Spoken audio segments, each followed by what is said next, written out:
perjuangan tak pernah selesai. Seperti perjuangan warga Dusun Anggrek, Deli Serdang, Sumatera Utara.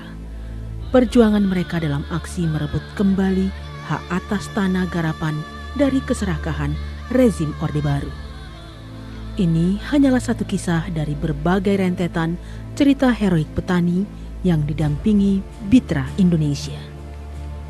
Masyarakat bawah selalu rentan dengan kemiskinan. Petani Indonesia adalah kaum yang kalah, terutama sejak kegagalan revolusi hijau di sekitar tahun 80-an. Oleh sebab itu kami melihat ya, bahwa revolusi hijau itu sendiri sebetulnya tanpa diimbangi dengan traditional wisdom atau local wisdom ini gagal.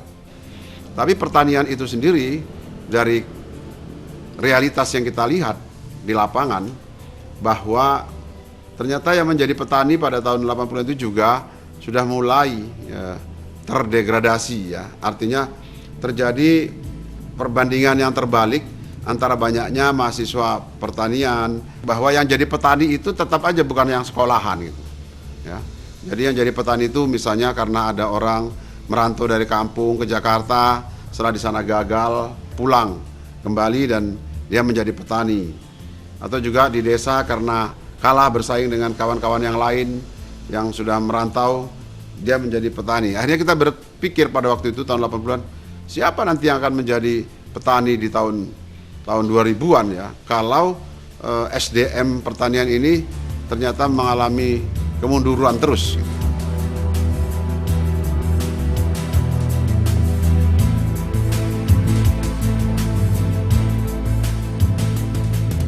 Dilatar belakangi kondisi carut marutnya kehidupan petani dari ketidakberdayaan saat itu, sekelompok orang muda dari dalam kampus, yakni Sukirman, Wahyudi, Sabirin, dan Suwaldi berinisiatif menurunkan tingkat ketergantungan petani kepada pemerintah menjadi sebuah kemandirian lewat sebuah paguyuban yang mereka bentuk. Jadi pada waktu itu Indonesia mengalami kesulitan ketergantungan pembangunan dari pemerintah. Karena pada tahun 70-an kita booming penghasilan devisa dari minyak bumi, sehingga pembangunan lebih banyak didominasi oleh pemerintah secara top down. Oleh sebab itu kami dari aktivis-aktivis muda yang ada di kampus-kampus di Medan ini pada waktu itu mulai mengisi ruang kosong itu dengan istilah kami tidak lagi berdiskusi ya, di kafe-kafe atau di warung-warung atau di kampus, tapi kita mulai menjala permasalahan di masyarakat ya, dan dari apa yang kita jala dari masyarakat itu kemudian kita coba olah ya untuk bisa sama-sama menjawab persoalan ya, daripada ketergantungan masyarakat itu menjadi kemandirian. Nah, kami mencoba tidak langsung masuk ke hal-hal yang teknis, tetapi membangun pemikiran yang liberatif lah gitu ya, pemikiran-pemikiran kesadaran dari kesadaran penyesuaian menjadi kesadaran perubahan. Jadi langkah-langkah taktis yang pertama yang kita bangun adalah membangun hubungan baik dengan masyarakat desa. Jadi kita gambarkan itu pondasinya membangun hubungan baik, kemudian kita mendengar dengan masyarakat desa, kemudian kita mengungkapkan ya, kepada masyarakat desa, kemudian melakukan analisa bersama-sama, baru membuat perencanaan bersama-sama, dan puncaknya melakukan aksi bersama untuk menjawab permasalahan di pedesaan dan pertanian, dan baru yang terakhir kita melakukan evaluasi secara bersama. Tidak semudah membalikkan telapak tangan. Pendampingan terhadap masyarakat petani awalnya banyak menemui kendala, baik soal kepercayaan kapasitas hingga ke persoalan fisik. Salah satunya, Suwaldi punya cerita itu. Jadi memang kita boleh tanya beberapa saksi hidup yang masih ada, dan mereka ya tidak terlalu yakin lah dengan saya yang masih cukup muda, kurus, ya saya kecil, ya pokoknya pada saat itu kita duduk bersama-sama, tapi setelah beberapa bulan kita sama-sama mereka, kita belajar, kita mencoba melakukan pendidikan penyadaran, dan ternyata mereka punya keyakinan, mereka punya keberanian, mereka punya kemampuan, dan upaya itu kita buktikan.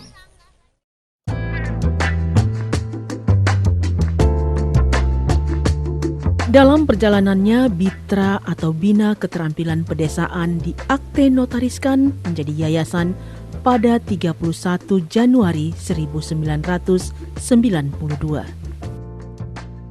Gerbong Bitra kemudian semakin ditambah orang-orang muda energik, di antaranya Sebastian Saragi, Job Rahmat Purba, Listiani, serta Rusdiana. Bitra semakin getol melaksanakan kegiatan-kegiatan pengembangan sumber daya manusia di pedesaan di wilayah Sumatera Utara. Penguatan melalui kelompok-kelompok masyarakat jadi ujung tombaknya. Tidak sekedar itu, Bitra juga bagai rumah demokrasi bagi para mahasiswa. Program mahasiswa marginal merupakan bagian kepekaan di dunia pendidikan anak bangsa. Di bagian ini, mereka membentuk usaha mikro dan simpan pinjam bagi mahasiswa yang kurang beruntung secara ekonomi, namun memiliki kecerdasan secara intelektual.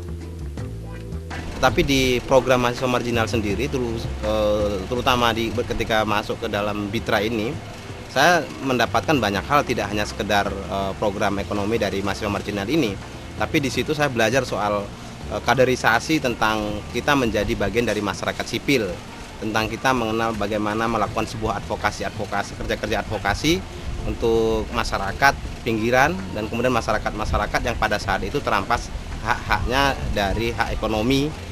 Saya mengenal sangat jauh dan terlibat di dalam kegiatan-kegiatan Bitra itu karena pertama berbicara tentang mahasiswa marginal, tentang usaha kecil, ya, dan yang akhirnya membuat saya itu terlibat di dalam forum daerah UKM Sumatera Utara yang kemudian mengantarkan saya menjadi Ketua Presidium Forum Nasional UKM.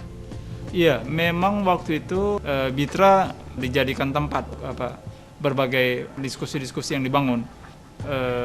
Mahasiswa lain selain waktu itu kita Porselima memang menjadikan Bitra sebagai salah satu rumah demokrasi. Demi menjawab kebutuhan petani yang terus berkembang sesuai dengan perkembangan zaman, Bitra Indonesia terus merangkum programnya dalam 4 program utama, yang hingga kini menjadi kegiatan tetap, yakni program advokasi, community development, research, dan ICT. Di dalam program-program community development itu ada beberapa sub-sub, ya. Yang pertama adalah pengembangan pertanian polikultur, lalu ada pengembangan pertanian organik, lalu ada juga credit union, dan juga ada pengembangan kesehatan alternatif. Program pengembangan masyarakat merupakan program utama Bitra yang merupakan gabungan antara program pertanian dan ekonomi rakyat, atau peningkatan perekonomian keluarga, peningkatan pemahaman gender dan partisipasi perempuan, serta pemasaran produk pertanian. Semuanya bertujuan mengurangi ketergantungan petani kepada pemilik modal dan penguasa. Mendorong agar para petani itu mengenal lebih dan juga bisa ikut terlibat dalam proses-proses bisnis. Bisnis dalam hal ini tentu saja adalah ikut secara langsung memasarkan biji-biji kakao yang mereka hasilkan setiap minggunya. Muara akhir dari apa yang dilakukan dengan berbagai macam pendekatan ini tentu saja meningkatkan taraf hidup ekonomi petani. Ya, mereka punya potensi lahan yang cukup, mereka tinggal di satu daerah yang cukup subur, dan lalu kemudian mereka tidak jauh ya bertempat tinggal dari kota, sehingga sebetulnya potensi-potensi yang mereka miliki kalau itu kemudian bisa dipertemukan ya dengan para pihak yang juga membutuhkan produk-produk yang dihasilkan oleh petani, tentu itu sesuatu yang sangat ideal, dan kalau itu bisa terjadi dengan secara baik, ya secara fair, tentu saja pada akhirnya kita berharap agar upaya-upaya ini bisa meningkatkan taraf hidup, meningkatkan ekonomi dari petani-petani yang menjadi dampingan dan menjadi mitranya Bitra di daerah ini. Karena kalau ekonomi tumbuh dengan baik, tentu saja persoalan-persoalan lain yang dihadapi oleh setiap rumah tangga petani itu dengan lebih mudah itu bisa dikelola, bisa diatasi. Program advokasi adalah program pendampingan petani dalam pembelaan hak-haknya yang berkaitan dengan hukum. Program advokasi yang bersifat litigasi dan non-litigasi ini dilakukan melalui pendidikan rakyat, kampanye kasus-kasus tanah rakyat, kampanye isu agraria, membangun jaringan dan studi banding. Pada awalnya memang Bitra lebih fokus kepada advokasi konflik tanah yang melibatkan antara petani dengan para pekebun-pekebun besar dan juga para petani dengan pihak-pihak lain. Tapi pada akhirnya belakangan ini advokasi kita mengkombinasikan lagi dengan advokasi kebijakan. Ya, Bitra Indonesia sepengetahuan saya adalah counterpart untuk kehidupan masyarakat perdesaan pada umumnya dan petani pada khususnya. Dan saya kira sejak 2005 ya saya berkecimpung dan terlibat dalam isu-isu petani yang diinisiasi oleh teman-teman Bitra Indonesia. Perjuangan melalui advokasi, kampanye-kampanye terhadap hak-hak petani dan reforma agraria yang kita gelindingkan sejak lama, saya kira pada taraf tertentu memberikan pengaruh yang signifikan. Kebetulan saya mengenal Bitra sudah sangat lama. Banyak aktivis Bitra yang terlibat di berbagai jaringan yang baik nasional maupun internasional. Saya kira yang saya kenal adalah Bitra banyak sekali mengalokasikan waktu dan sumber dayanya di dalam pemulihan keberdayaan masyarakat, baik yang menyangkut pengembangan ekonomi maupun pengembangan pendidikan kritis di masyarakat. Nama saya Franciscus Ginting, tinggal di Desa Namo Pinang, salah satu peserta dari sekolah lapangan yang didampingi oleh Bitra. Nah, sebelumnya secara umum kan petani coklat itu di daerah kami sini itu setelah ditanam biasanya tinggal serahkan kepada yang maha kuasa aja. Jadi sekarang selama ada pelatihan dari Bitra itu kami udah mengerti bagaimana cara memupuk, cara perawatannya, termasuk untuk pemberantasan hama yang tentunya kami harapkan ke depannya untuk peningkatan produksi kami. Selain kasus tanah, Bitra Indonesia juga sangat peduli dengan terjaganya lingkungan hidup yang akan memperkuat daya dukung terhadap keberlanjutan pertanian. Saya kira capaiannya adalah Bitra berhasil mengembangkan model polikultur sebagai salah satu pendekatan untuk peningkatan pendapatan ekonomi petani dan juga sebagai pendekatan untuk melestarikan atau mengkonservasi lahan-lahan kritis di sepanjang daerah aliran sungai di dataran tinggi Kabupaten Deli Serdang. Untuk pengembangan program pertanian organik, Bitra sudah berhasil mengembangkan puluhan hektar tanaman padi, padi organik di Kabupaten Serdang Bedagai dan juga Kabupaten di Deli Serdang. Untuk menghindari daripada tanah itu longsor, jadi butuh untuk tanaman. Jadi menyadari besarnya peran serta dalam membangun kesadaran masyarakat, Bitra Indonesia melakukan berbagai usaha komunikasi massa. Pendirian radio komunitas Mitra FM berawal dari kebutuhan beberapa kelompok tani terhadap media informasi yang murah dan efektif. Setelah sebelumnya ada tabloid Momen dan majalah Hanura, kemudian majalah Bitranet muncul sebagai media pendidikan bagi kelompok dampingan Bitra Indonesia. Majalah ini hadir per triwulan dengan laporan-laporan yang bersinggungan dengan isu-isu strategis dan isu dari masyarakat dampingan. Majalah ini menjadi tempat masyarakat berekspresi dengan menuliskan pengalaman dan kegiatannya yang sangat baik untuk dibaca dan diadopsi kelompok lain.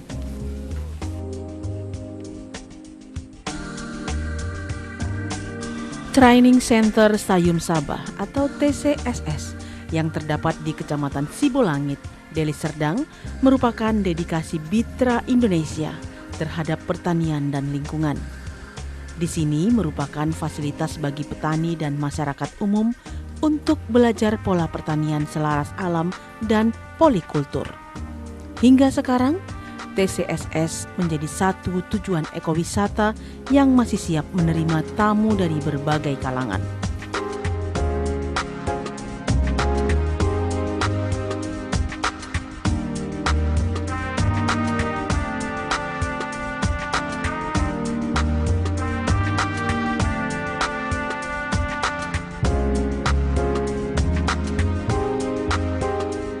Bitra Indonesia boleh dikata bagian awal tonggak berdirinya lembaga swadaya masyarakat di Sumatera Utara. Lebih dari 20 tahun melakukan berbagai kegiatan pendampingan terhadap rakyat kecil. Sebagai sebuah LSM, programnya terus berkembang.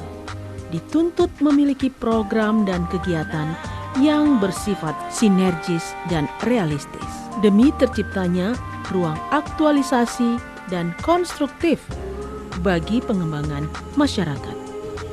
Jadi saya kira berbahagia masyarakat Sumatera Utara dengan kehadiran Bitra yang selama seperempat abad ini tanpa lelah melakukan berbagai kegiatan yang saya kira intinya adalah melakukan pemulihan keberdayaan masyarakat baik di ekonomi maupun melakukan pengorganisasian. Wah, ini orang-orang muda kok bikin yayasan ya. Biasanya orang kalau sudah kaya, ya, sudah punya kelebihan baru bikin yayasan untuk membangun sosial masyarakat. Ini kok anak-anak muda sudah bikin yayasan begitu. Saya masih ingat itu notarisnya ngomong begitu. Nah, jadi kalau dilihat sekarang saya bersyukur karena ternyata dia masih eksis sebagai sebuah lembaga ya. Masih eksis sebagai sebuah lembaga. Bahkan dia dikenal di kalangan daerah maupun nasional ya. Dia mempunyai publikasi-publikasi baik dalam bentuk buku yang bisa menjadi sumber belajar ataupun studi bagi banyak orang. Tapi ada kerisauan saya bahwa terjadi less of cadre ya. Jadi kita merasa siapa yang akan melanjutkan. Sekarang saya sudah 56 tahun, kalau pakai umur pegawai negeri itu 57 tahun itu udah pensiun gitu ya.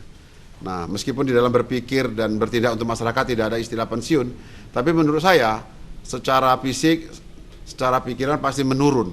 Itu ukuran pensiun. Oleh sebab itu mestinya sudah ada generasi baru yang lahir di Bitra ini. Bagaimana melahirkan kader-kader yang sanggup meneruskan cita-cita daripada pendiri daripada Bitra. Saya tahu bahwa tanpa ada satu manajemen yang baik, ya, tanpa ada kaderisasi, kita khawatir bahwa lembaga sebesar dan seideal seperti ini dia akan mati. Jujur saja memang agak sedih ya melihat Bitra sekarang. Apa mungkin saya jarang baca koran? Saya menilai ada suasana yang degradatif. Pada periode 3 tahun ini, Bitra nyaris kehilangan jati diri lah sebagai corong yang bisa menyuarakan ya, isu-isu hak asasi manusia dalam konteks yang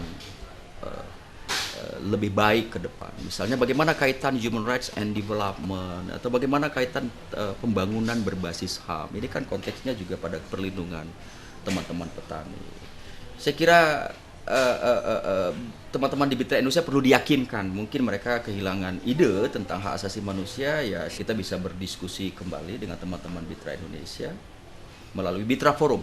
Kita menunggu undangan dari teman-teman Bitra pada Bitra Forum 2011. Kita saksikan tayangan berikut.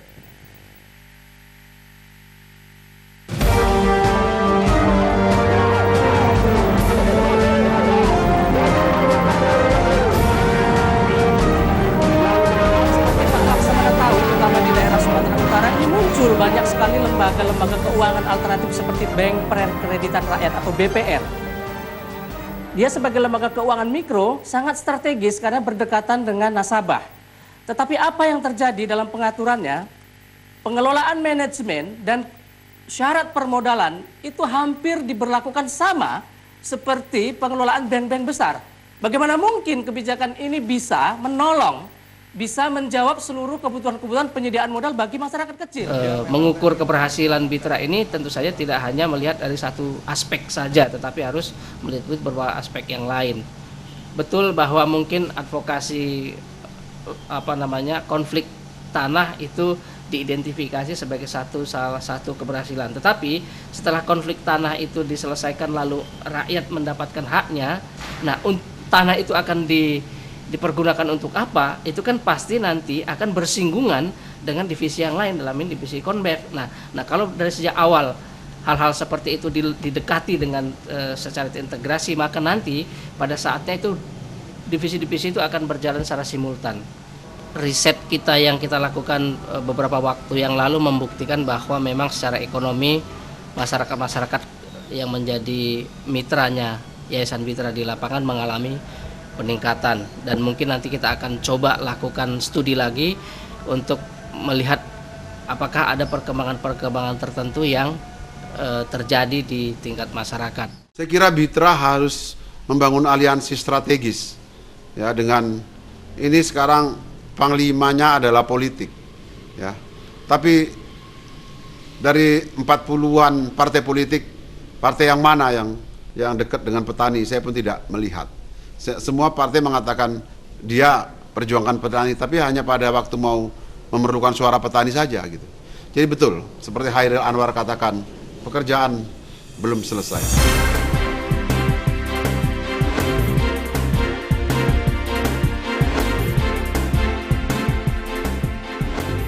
Hingga saat ini, Bitra Indonesia tetap berpihak kepada kepentingan rakyat dan konsisten membangun peradaban bersama rakyat. Kisah Ngatini, petani penggarap di Dusun Anggrek ini adalah salah satu bukti dampingan Bitra, di mana kaum marginal telah mampu melawan ketidakberdayaan itu dan kembali mendapatkan haknya, sekaligus kembali melakoni kehidupan yang lebih beradab di negerinya sendiri. Dan kalau dulunya itu saya jadi buruh tani, nah sekarang udah jadi petani, udah bisa beladang, udah bisa nyekolahkan anak, udah bisa mencarikan pekerjaan anak-anak.